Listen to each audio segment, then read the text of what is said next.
Donc, nous avons ça. Et voilà. Et nous avons notre entité qui est là. Et comme nous l'avons vu dans la vidéo précédente, nous avons établi l'entité. Ici, voilà un peu de ce qui est à quoi ressemble le diagramme de casse. Nous avons là un agent. Et puis, nous avons l'agent qui est là. Nous avons un administrateur qui peut voir les logs du système. Un peu comme la création de dates, qui a modifié, qui a fait quoi. Donc, c'est à quoi lui va servir. Parce que nous prenons le cas d'une entreprise pour un peu complexer les choses. Ouais. Donc, dans un cas simple, pour une personne, elle n'a pas besoin. Mais dans l'avenir, on va essayer de faire. Comment on va même faire de telle sorte que moi, je pourrais voir que les contacts que j'ai enregistrés, si vous voyez un peu, peut-être que celui qui a peut-être une autre habilité un peu plus élevée que moi peut alors voir les contacts de tout le monde ou bien de tout un département, si vous voyez. Donc, nous allons progresser de manière graduelle. Donc, sans plus tarder, nous allons voir. Donc, voilà un peu ça. Donc, nous allons essayer déjà de commencer par la première des choses. Avant de venir sur les fonctionnalités que nous avons ici, le diagramme de cas de classe, nous allons déjà commencer au moins déjà par créer notre entité. Vous voyez un peu. Et pour ce faire, qu'est-ce que nous allons faire? Nous allons retourner sur notre projet que nous utilisons dès le départ, dans lequel nous avons effectué les configs et tout. Alors là maintenant, la place est arrivée maintenant de pouvoir utiliser, de créer une entité et tout. Donc je retourne au niveau des dépendances de mon projet.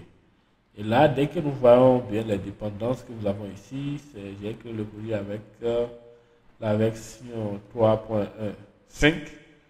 Nous allons continuer avec ça. Après, on peut mettre à jour Spring. Et je vois, j'ai le Spring Boot Web, il n'y a pas de problème. J'ai le DevTools, j'ai le Lombok, j'ai le Starter Test. Mais à ma surprise, je vois ici que je n'ai pas un truc qui me permet d'utiliser les entités. Alors, comme nous l'avons fait dans la première vidéo, si vous n'avez pas suivi la première vidéo sur la base de données, vous pouvez remonter plus loin. Nous avons par exemple au niveau de Spring, nous avons des librairies de data, communément, des librairies de data qui nous permettent de gérer les bases de données. Donc, qu'est-ce qu'il faut faire? Le plus simple pour ne pas beaucoup réfléchir, je vais vous montrer comment faire pour mettre à jour souvent les librairies dans le POM ou bien dans Gradle de Spring. Si vous travaillez, surtout si c'est des librairies officielles validées par Spring, vous n'allez pas vous gêner. Par exemple, nous allons retourner ici. Et nous allons partir par exemple sur le site de start.io.spring. Si vous voyez, et là je vais le mettre en blanc. Et voilà, nous allons sélectionner Java, nous allons sélectionner Maven. Et nous allons sélectionner plutôt le 3.1.6. C'est ce qu'on peut trouver ici, il n'y a pas de 3.1.7. Bon, on va ignorer tous ces blabla là. Donc, on va avoir Java dans notre Java 17 qui est là. Et là, ici, qu'est-ce que nous allons faire? Nous voulons travailler avec JPA. Donc, voilà, sélectionner Spring Data JPA. On va utiliser pour nos tests, on va utiliser une base de données H2. Je pense que j'ai aussi parlé de ça lors des vidéos précédentes. Donc, dès que j'ajoute les deux trucs où je vais utiliser, alors je fais dans Explore. Ok. Dès que je fais Explore, je clique sur Maven, j'ai alors les dépendances qui sont là. Donc, comme j'ai la dépendance manager qui est là, je vais rechercher alors les deux dépendances que j'ai ajoutées. Donc, j'ai le Spring Data qui est là, Data JPA, et j'ai ma base H2 qui est ici. Alors, qu'est-ce que je fais? Je sélectionne comme ça. Et je la copie. Et dès que je copie ça, je refais dans mon projet. Et là, avant le test, donc juste après le Lombok ici, je colle ma dépendance. Si vous voyez. Donc ça s'adapte automatiquement avec la version de Spring Boot. C'est pourquoi on ne précise pas la version à ce niveau. Donc j'actualise. Dès que j'actualise, cela va s'adapter automatiquement avec la version de mon Spring Boot. Alors, qu'est-ce qu'il faut faire? Dans le même moment, je vais vous apprendre à organiser votre projet. Vous allez alors commencer par créer un package à l'intérieur là nous allons commencer par créer un package que nous allons appeler soit entity. Moi, j'aime appeler ça souvent domaine. Que nous allons appeler domaine. Alors, dès que nous créons cela, dès que nous voyons ici, comment on a nommé notre truc ici? Bon, on a dit, ici nous avons du personne, d'accord? Donc, on peut venir ici, on peut aussi utiliser ici agent. Mais comme au niveau des agents, on a admin. Le mieux, c'est d'utiliser ce qu'on a nommé au niveau de la table ici, qui est personne. Donc, venons ici et commençons par créer une classe que nous allons appeler, par exemple, personne. Et là, voilà. Nous avons alors la classe que nous avons appelée la personne. OK? Alors, on a dit quoi de l'autre côté? Si nous référons toujours ici, personne a un identifiant ID qui est de type long. Alors, je fais private long ID. Voilà. Nous avons ici prénom qui est de type string. Nous avons nom qui est de type string. Nous avons private string. Et nous allons mettre là non. Nous allons peut-être dupliquer cela. Nous allons mettre prénom. Nous allons dupliquer ce qui vient aussi, c'est string. Et nous allons mettre là email.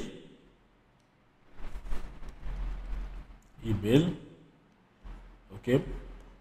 Nous allons, ce qui suit, c'est numéro de téléphone. Donc, nous allons mettre là téléphone. OK. Ce qui suit encore, c'est quoi? C'est adresse. Alors, nous faisons comme ça. Nous mettons là adresse.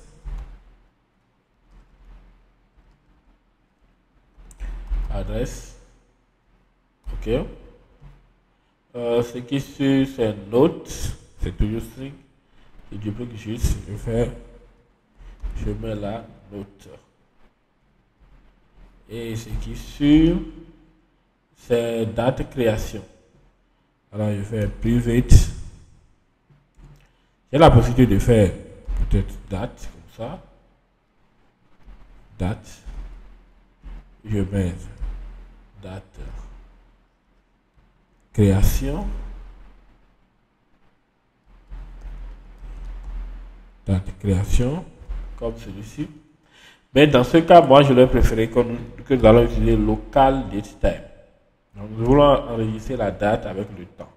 Si vous voyez, nous allons enregistrer la date avec le temps. Par exemple, je dis aujourd'hui, avec laquelle j'enregistre.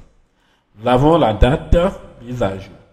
Alors, nous avons la date mise à jour. Si vous voyez un peu. La date mise à jour est là. Nous avons, après là, notre entité est là. Nous avons tous les attributs que nous avons créés à ce niveau. Tous les attributs que nous avons déclarés là sont encore présents ici. Alors, qu'est-ce qui permet de dire à Spring que ça là c'est une entité? Parce que par défaut là, on a juste une classe Pojo. Et puis, comme vous le savez, dans une classe Pojo, on crée les getters et les setters. Pour ceux qui n'ont pas peut-être Lombok dans les projets, vous commencez déjà par faire comme ça. Clic droit, générer, et vous choisissez getter et setters. Et vous sélectionnez tout, comme ça, et vous cliquez OK. Cela va générer automatiquement les getters, les setters. Mais je vous assure, ça, c'est bien de la vieille école. OK? Donc, qu'est-ce qu'il faut faire? Je peux faire directement comme ça. Je vais annuler là, voilà. Donc j'ai annulé et je peux peut-être commencer à Lombok. Je fais maintenant @data. Dès que je fais @data, en même temps, automatiquement, les getters et les setters sont générés. Maintenant, est-ce que j'ai besoin de consulter un paramètre? Je fais alors all constructor parameter et j'ajoute aussi arrobase no constructor parameter. Ok, là j'ai les constructeurs avec paramètres et constructeurs sans paramètres. Maintenant, si je veux bénéficier de l'API Fluent, le builder, alors je vais faire arrobase builder. Je le mets là. Maintenant, laissons la place à ce qui nous permet de savoir que c'est une entité ou pas. Alors, qu'est-ce qui nous permet de savoir cela? En Spring, on a là, après avoir ajouté la librairie de Spring Data, bien sûr, on peut ajouter ici maintenant arrobase entity. Dès que vous ajoutez arrobase entity directement, qu'est-ce qui se passe? Dans l'idée, même si j'essaie d'écrire, va me dire que, attention, j'ai dit que c'est une entité. Et une entité doit avoir une clé primaire. D'accord? Donc, je dois spécifier l'ID. Alors, j'ajoute ici arrobase ID. Donc, c'est importé de Jakarta Persistent. Maintenant, l'ID, je dis ID, OK. Mais vous voyez souvent quand on est au niveau des bases de données SQL, des bases de données SQL et tout, les bases de données SQL, c'est qu'on a la possibilité de gérer les ID. C'est-à-dire, on peut confier ça. D'accord, vous avez plusieurs possibilités. Vous pouvez le confier à la base de données de gérer ça automatiquement pour éviter les doublons. Okay. Vous pouvez aussi générer un code que vous mettez dedans, si vous laissez ça en ID comme ça. Ce qui n'est pas, par exemple, le cas au niveau de MongoDB, c'est à vous de gérer même vos ID. Donc ici, comme étant au niveau d'une base SQL, alors qu'est-ce que nous allons faire? Nous allons ajouter une annotation que nous appelons generated value. Si vous voyez. Et là, qu'est-ce que nous allons lui dire? Comment nous voulons que notre ID soit généré? Vous allez voir, quand je fais le generated value, j'ai plusieurs possibilités. Ok?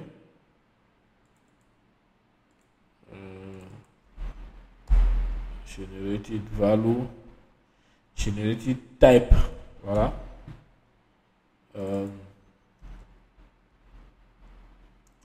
C'est ça, dès que je fais generated type, voilà.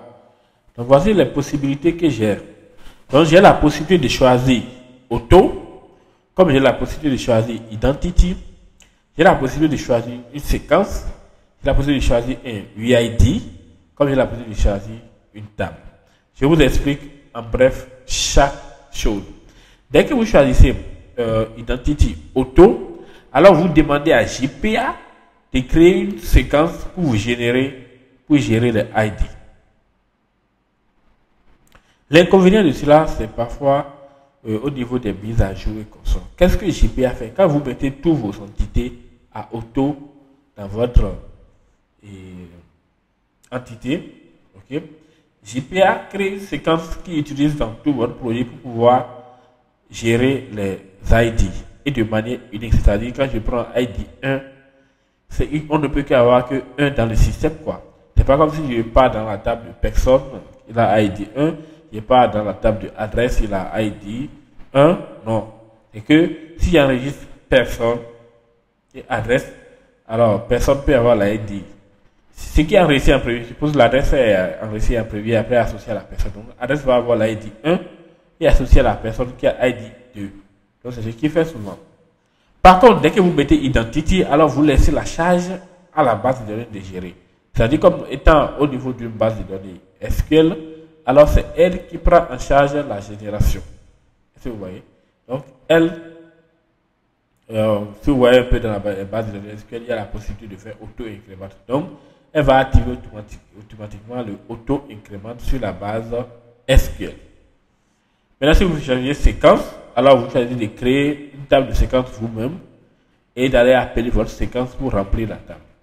Si vous choisissez UID, ce qui est souvent choisi au niveau de MongoDB, alors il va générer un UID automatiquement, un random UID que vous mettez à ce niveau.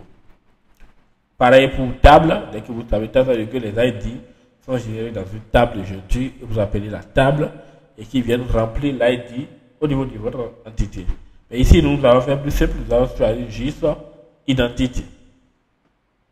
Et là, dès que nous faisons ça là en même temps, alors notre entité est automatiquement déjà créée. Alors, si j'ai créé l'entité, quelle est l'étape qui va suivre quand je travaille avec Spring Data JPA? Alors, l'étape qui suit quand je travaille avec Spring Data JPA, c'est l'étape de repository. Alors, qu'est-ce que je fais?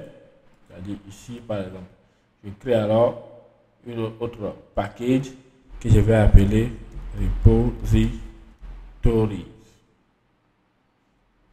Ok, donc je mets ça au pluriel. Et je vais créer une repository que je vais appeler personne repository. Cette fois-ci, c'est une interface. Personne repository. Et voilà. Et là, qu'est-ce que je fais maintenant? À personne repository, je dois l'étendre des interfaces de JPA. Alors, une des interfaces communément utilisées, d'accord, c'est le JPA repository. Ok, vous pouvez choisir par exemple CRUD, vous pouvez choisir Page Insert. Donc, qu'est-ce qu'on fait? Par exemple, je fais extend.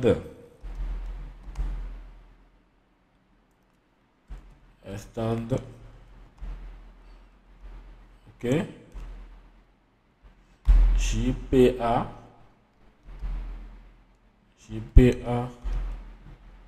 repository.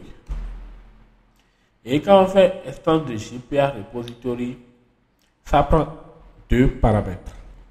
Vous voyez.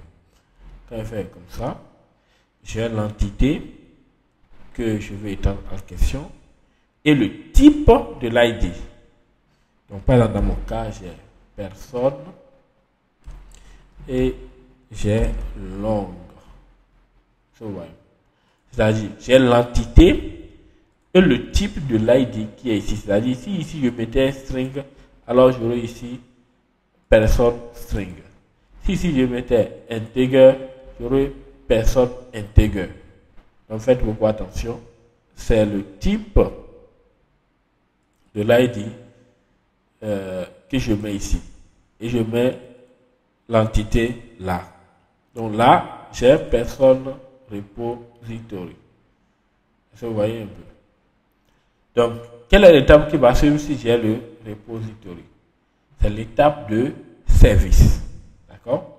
Donc, du coup, dans notre projet, nous allons aussi créer un autre package que nous allons appeler service. Alors, pour les bonnes manières, moi j'aime toujours créer comme ça. Commencez par créer service comme interface. Donc, nous avons alors personne service. Vous voyez. Donc, par exemple, dans mon cas, quels sont les types de choses que je vais faire avec personne? Vous voyez. Alors, je vais pouvoir faire quoi? Bon, je vais dire c'est public, hein? Public, ok. Personne, add personne. Et là, donc je peux ajouter une personne, d'accord?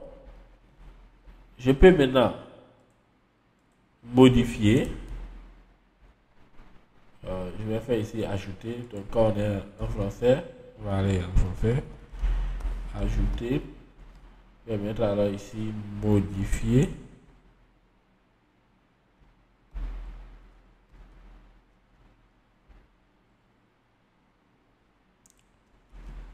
Modifier. Ok. Ici ajouter, modifier. Maintenant pour modifier une personne, j'aurai l'objet plus un long ID de la personne que je veux modifier.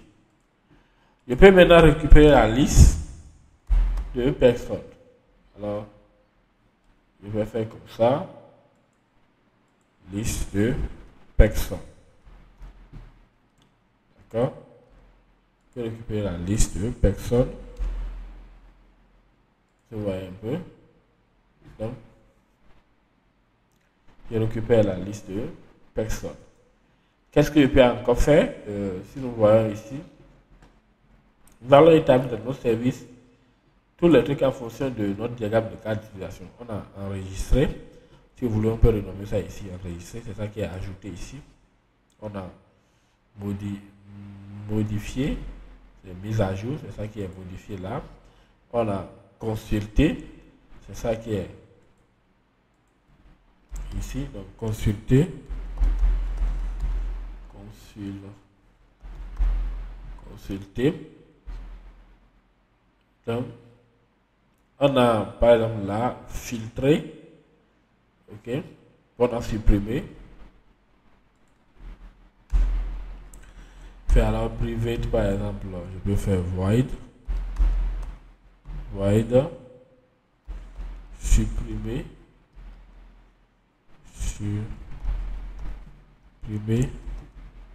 personne. Bon. Donc envoie la personne, j'envoie juste son ID pour pouvoir le supprimer.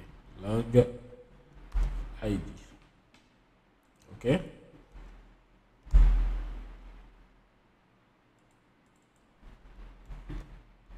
Public.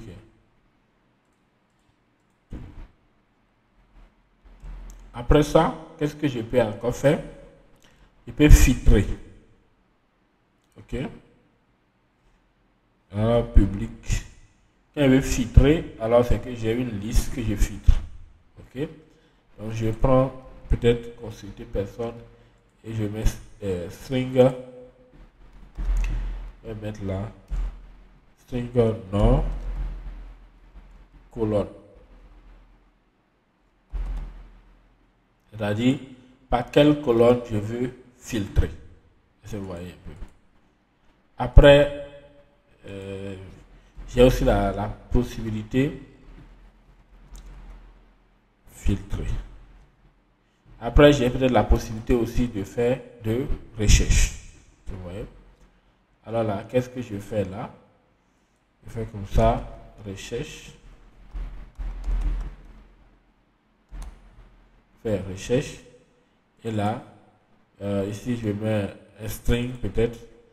Je mets mot-clé.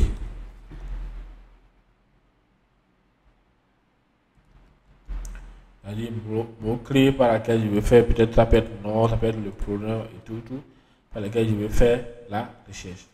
Et voilà, j'ai construit comme ça mon interface, c'est-à-dire ça me permet de réimplémenter toutes les fonctionnalités que j'ai désignées au niveau du diagramme de cas d'utilisation. La seule chose que nous n'avons pas encore, c'est le log. Et vous voyez, ça ne concerne pas l'agent directement, mais ça concerne l'administrateur. Donc, on le laisse lui d'abord. Mais vous allez voir, j'ai juste de définir tout ce que j'ai spécifié ici au niveau de mon diagramme. D'accord? Je viens de les définir de l'autre côté. Vous voyez. Là, après avoir défini mon service, il faut que je l'implémente. OK? Étant dans I2, je peux juste faire comme ça. Je fais implémente interface. Et là, moi j'aime souvent mettre ça dans IMPL.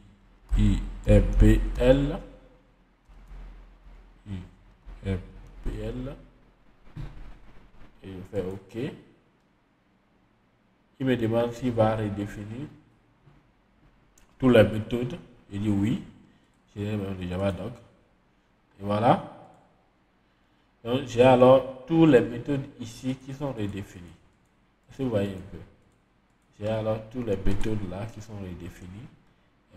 J'ai ajouté personne, j'ai modifié personne, j'ai consulté, j'ai tout. Alors nous allons commencer par travailler mollo sur les trucs qui sont importants ou bien que je juge importants que vous devez connaître. Donc, qu'est-ce que nous allons faire? Déjà, vous commencez par ajouter ici la notation @service. C'est un service, alors n'oubliez pas d'ajouter @service. Maintenant, est-ce que nous avons besoin de faire les logs, de tracer les choses? Alors, nous pouvons aussi ajouter ici @sl4j. Maintenant, vous allez voir dans certains cas, on ajoute ici transactional. transactional. Ne soyez pas étonnés. Qu'est-ce que ça permet de faire? Dès que vous ajoutez transactional sur une classe comme ça veut dire que toutes les opérations qui vont être effectuées dans votre classe sont transactionnelles. C'est-à-dire quand ça échoue, alors tu fais le rollback pour tout. C'est-à-dire s'il y a enregistré où il y a un duplicate, il y a une clé qui est dupliquée ou bien il y a une information qui est correcte, alors il annule tout. Donc je ne vous le conseille pas souvent au début. Mettez-les sur des méthodes vraiment qui ont besoin de ça, qui vérifient cette contrainte-là, sinon ne mettez pas directement sur la classe. Alors nous voilà alors au niveau de notre service. Je suppose on va ajouter notre personne. Alors qu'est-ce qui va se passer? Voilà. Nous allons maintenant faire appel à notre repository. Nous avons plusieurs moyens. Mais plus simple que je vais vous expliquer dans la vidéo, je vais faire ça. Private person repository. Person repository. Et nous allons ajouter ce qui permet de l'injecter. J'ai parlé des builds. Il y a une vidéo qui parle sur ça, vous pouvez remonter sur la chaîne et le voir. Donc, et nous allons juste ajouter AutoWare. Donc, qui est normalement déprécié. Ça marche toujours. J'aime ça. Donc, nous allons maintenant ajouter AutoWare à ce niveau. Ce qui nous permet d'avoir une instance du repository. Voilà comment c'est simple d'enregistrer, par exemple, une personne avec Spring. C'est très simple. Alors, je dis j'ai une personne ici. Qu'est-ce que je fais? Je fais alors personne repository. Point. Je fais save. Et je mets personne. Vous voyez un peu. Ici, là où j'ai dit que je vais modifier, qu'est-ce que je fais? Laissons ça d'abord. Venons par exemple sur consulter la liste. Ok. Qu'est-ce que je fais ici? Je fais personne repository point find all. Donc, ce sont des méthodes que JPA implémente déjà par défaut. Et ces méthodes implémentées par défaut déjà nous permettent déjà d'accéder à de nombreuses fonctionnalités au niveau de l'implémentation, au niveau de l'interface JPA. Donc, nous allons continuer. Là, j'ai mon service, j'ai mon repository, j'ai créé mon repository qui est là. J'ai mon service, j'ai mon implémentation. Alors, qu'est-ce qu'il faut faire? Il faut maintenant créer ma couche web qui va permettre d'accéder à tout cela. Alors, je viens ici et je crée la couche web. Je crée la couche web. Voilà. Dès que j'ai créé la couche web, alors je vais mettre dedans personne contrôleur. Personne contrôleur. C'est une classe cette fois-ci. Je valide. Alors, qu'est-ce que j'ajoute en premier? C'est que je lui dis ici que c'est un REST controller.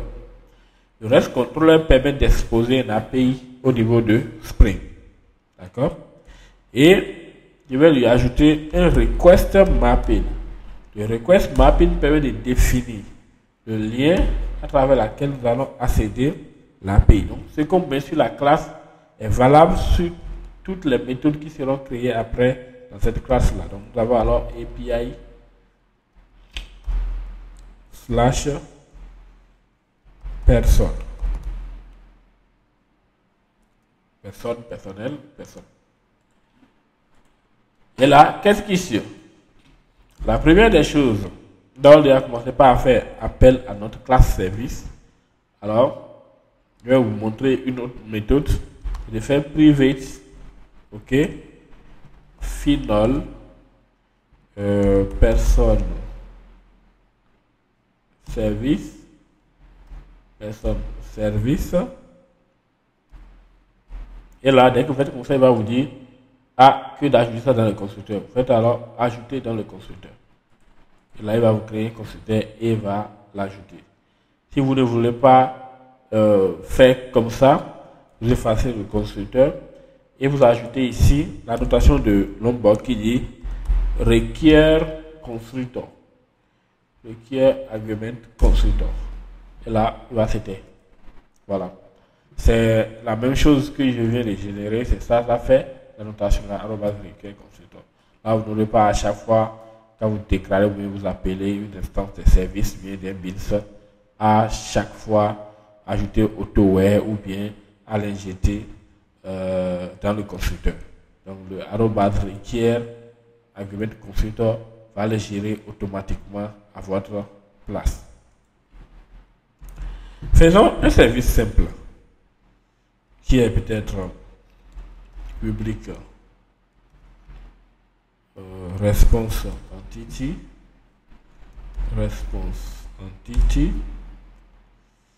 que nous allons dire peut-être nous ne savons pas ce que ça retourne, nous mettons la et nous mettons par exemple liste personnes. D'accord, lui va nous permettre de récupérer la liste de personnes. Et là, qu'est-ce que je fais? Je fais comme ça, je valide, je fais response entity point OK, je dis bon, c'est OK. Je vais faire appel à personne service, je fais appel à la méthode consulter personne qui me retourne une liste. Et voilà, le tout est joué à ce niveau-là. Ok, voilà. Maintenant, c'est quel type de méthode? Il faut aussi que je l'ajoute. Ok, c'est une méthode get. Donc, je fais alors @get mapping. Si vous ne maîtrisez pas les get mapping et consorts, référez-vous à une vidéo que j'ai fait il y a un peu, peut-être un an déjà, où j'ai expliqué les get mapping, les post mapping, les paths et tout ce qu'il y a dedans. Alors nous allons aussi faire le post qui est toujours privé, public. Ok, c'est une méthode publique. Response entity toujours. Ici par exemple, nous savons ce qu'on veut retourner, c'est personne. Voilà. Sachant que nous voulons retourner peut-être personne, nous allons faire alors add personne et nous allons mettre personne en paramètre. Et nous allons valider comme ça. Et qu'est-ce que nous faisons? Return response entity point OK personne service point ajouter personne et on met la personne. Voilà. Voilà. Mais là, il y a une chose qu'il y a dit, attention, il faut alors compléter ici arrobase request body. Donc arrobase request body. Sinon, ça ne passera pas. Alors maintenant, compléter ici arrobase post mapping. Vous dites que ceci, c'est un post mapping. Et là, nous voilà au moins déjà à créer un contrôleur, ok, qui nous permet d'effectuer des tâches spécifiques, des tâches un peu comme récupérer la liste des entités. Je vais pas compléter return ici, récupérer la liste des entités et récupérer la liste de personnes et d'enregistrer aussi personne. D'accord? Donc, nous pouvons déjà peut-être essayer de démarrer notre projet pour voir le comportement. Ayant utilisé une base de données H2, si tout va bien, nous n'avons pas à configurer les choses avant que notre application ne marche. Voilà, notre application est bel et bien démarrée. Et ici, quand je viens ici, sur la partie où je vais consulter, moi je vais juste faire comme ça. J'ai un plugin ici qui me permet de effectuer le test directement. J'envoie la requête. Il me dit connexion refusée. Mon truc est démarré sur le port 80-82. Alors je fais comme ça. Comme ça. Donc ici, de l'appli 80-80, truc est démarré sur le port 80-82. Donc je fais comme ça. J'envoie la requête. Là, il m'envoie la 404. 404, c'est comme notre phone. Comme le truc n'est pas disponible. Donc, reste à savoir, est-ce que ça a appelé mon API ou bien il me dit que mon API n'est pas disponible. Vous voyez un peu. Donc, nous allons aussi faire un peu quelque chose comme ça. Je prends peut-être personnel, je fais comme ça. Là, il m'a déjà généré un truc avec les trucs par défaut. Qu'est-ce que je fais? C'est un post mapping, je lance la requête, on va voir. Ça me dit toujours 404. Donc, nous allons alors voir pourquoi ça nous dit cela. Ok. Donc, voilà. Nous allons rapidement, et au lieu d'utiliser ce plugin qui est un peu payant, donc moi je vais peut-être essayer d'utiliser un autre. Vous allez juste créer un fichier qu'on appelle HTTP. On va voir un peu comment ça marche. Par exemple, je fais comme ça. J'ai un fichier HTTP. Ok. Je peux mettre par exemple contact. Et là, j'ai contact.http. Alors, qu'est-ce que je vais faire? Je vais ajouter une requête get mapping. Alors, mon truc tourne sur le port 82, si vous voyez. Et mon API, c'est API person. Alors, il n'y a pas tout ces blablabla là. Donc, je vais supprimer de ma liste. Alors, mon API, là, comme ça, j'ai un API. Là, c'est là. Parce que bon, moi, ça me donne un peu les données dans la base. Et pour faire plutôt un post pour pouvoir réussir une personne, qu'est-ce que nous allons faire? Nous allons faire aussi, on fait là, plus là, on choisit un post, et notre post toujours, ça tourne sur le port 80-82.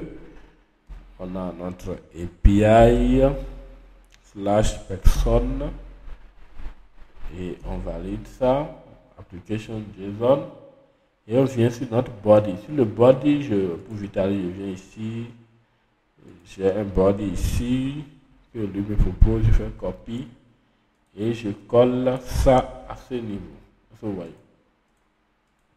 Donc j'ai ce body là qui est là. Attendez, je vais vous montrer quelque chose.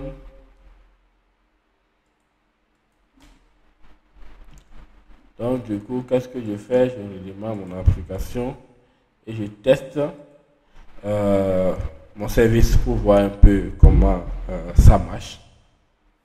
Donc comme je le disais, nous sommes en train d'utiliser H2 dans notre projet.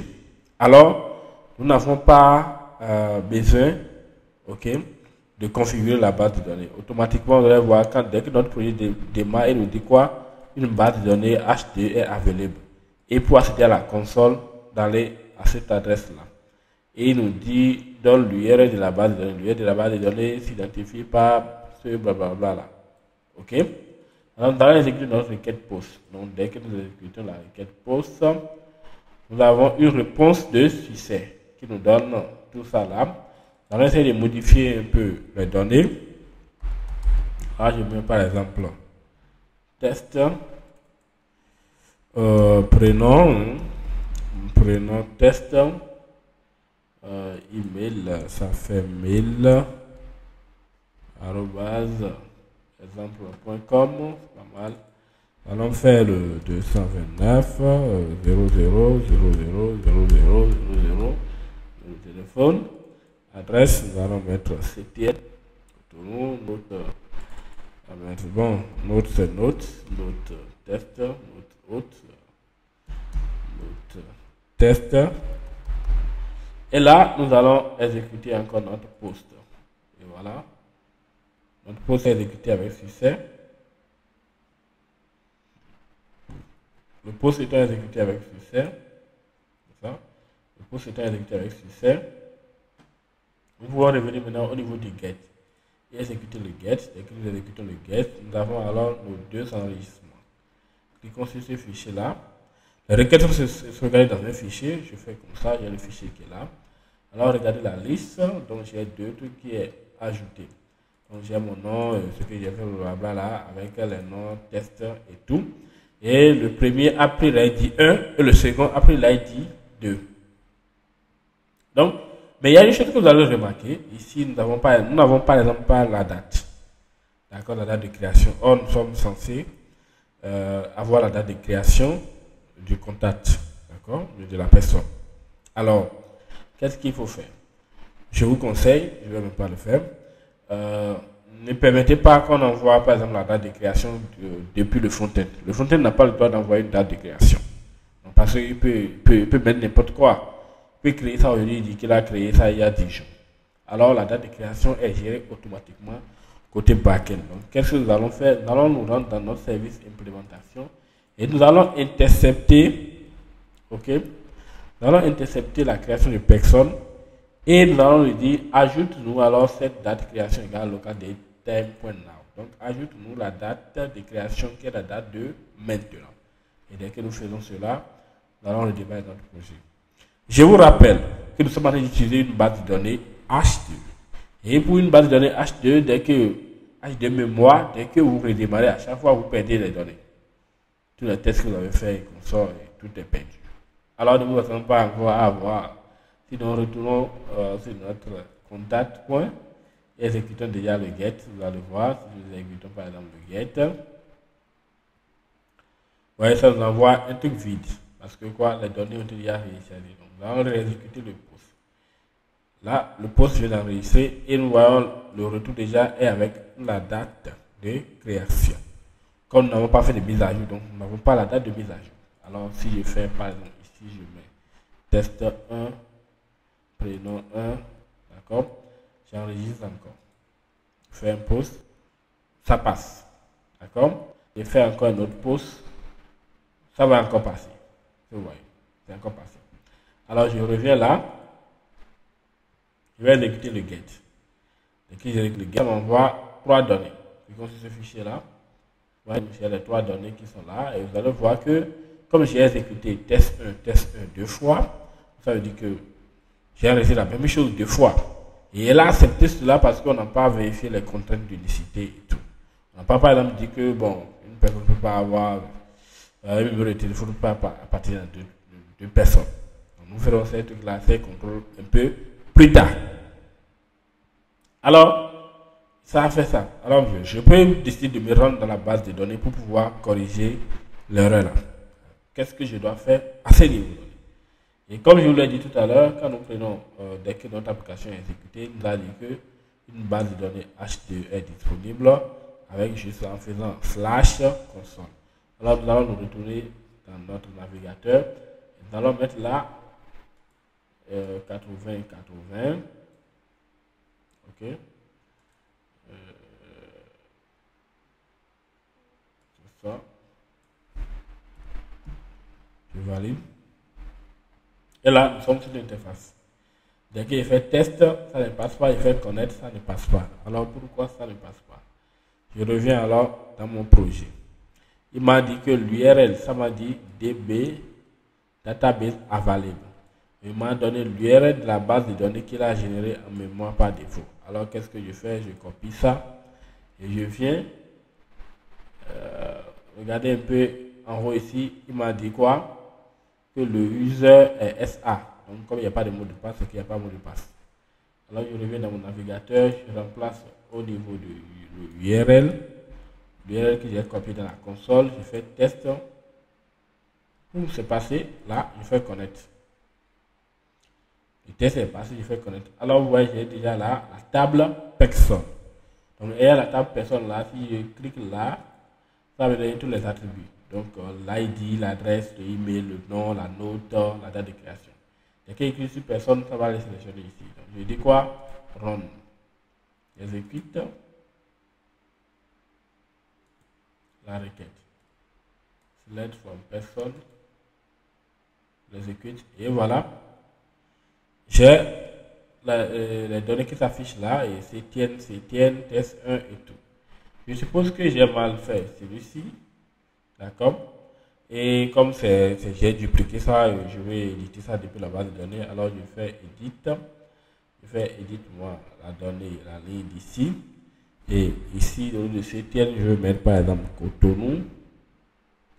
Vous voyez, je vais mettre Cotonou. Et au lieu de test 1, ici, je vais mettre peut-être test 2. Et ici, compléter 2. Et puis 2. Enlever personne 1 et compléter 2. Là, je fais l'édition depuis la base de données. Et puis, je sauvegarde. Alors, je vais revenir au niveau de mon application pour voir est-ce que mon application va prendre en compte les changements que j'ai effectués. Alors, je vais revenir au niveau de mon contact point. Ça là, et j'exécute la requête. Automatiquement, dès que vous voyez, au niveau de l'ID 3, il y a le test maintenant qui est 2, il y a le prénom qui est 2, il y a le mail, il y a maintenant Cotonou, c'est le plus CTN, il y a le nom, notre test qui est aussi 2. Donc, ce qui veut dire que ça a bien pris en compte les changements que j'ai effectués côté la base de données. Je vous dis aussi, ceux qui ont Postman, vous pouvez tester. Ça, vous avez du mal à utiliser le HTTP. Le fichier HTTP, vous pouvez utiliser ça. Vous pouvez tester depuis Postman. Il suffit juste de copier l'adresse qui est ici. Vous faites un get mapping. Ou bien que vous allez ici, vous copiez l'adresse là, vous faites un post mapping. Et vous ajoutez ces body là. Donc ne vous inquiétez pas. Le lien GitHub sera disponible. Vous pouvez voir tout ça là-dedans dans le GitHub. Donc voilà un peu comment on peut expliquer comment nous pouvons utiliser HT pour avancer, comment nous pouvons faire les changements comme cela se doit. Donc, dans notre prochaine vidéo, pour que ça soit un peu plus court, parce qu'il y a décidé de faire des trucs un peu plus courts pour aller plus vite, nous allons un peu approfondir les connaissances. Aujourd'hui, nous avons écrit les services, mais nous ne les avons pas tous implémentés. D'accord? Par exemple, il y a le delete qui est là, il y a le consulter, il y a le filtrer personne, il y a les recherches et tout. Nous allons les faire aussi étape par étape dans la vidéo suivante. Après, nous allons étendre. Ok? C'est-à-dire, ici, nous sommes allés sur personne, mais ce n'est plus seulement une personne, alors ça devient contact. Et quand ça devient contact qui est lié à une personne, d'accord, le contact est lié à une personne et on a des groupes de contacts qui peut être famille, amis, qui peut être des contacts de boulot, les types de contacts. Et on a après, une personne peut avoir plusieurs numéros de téléphone. Est-ce que vous voyez? Une personne peut avoir plusieurs adresses email, peut avoir des adresses de service et tout. Donc nous allons aborder aussi ces sujets dans le sens de comprendre les relations que nous avons, comment on gère les relations avec Spring et tout. Voilà. La vidéo qui va suivre va se baser de finir les méthodes d'ici. OK? Et un peu entamer avec cela l'amélioration de notre application pour avoir un truc beaucoup plus fiable. Alors, nous allons aussi faire une vidéo qui va se baser sur Angular et qui va consommer l'API que nous venons de mettre en place. Alors, je vous invite à vous abonner à la chaîne, à liker les vidéos, partager, ça fait plaisir. Et ça nous donne aussi l'engouement de continuer à produire les vidéos pour vous de manière explicite. D'accord? Vraiment, bienvenue encore sur Khan Academy. Que Dieu vous bénisse.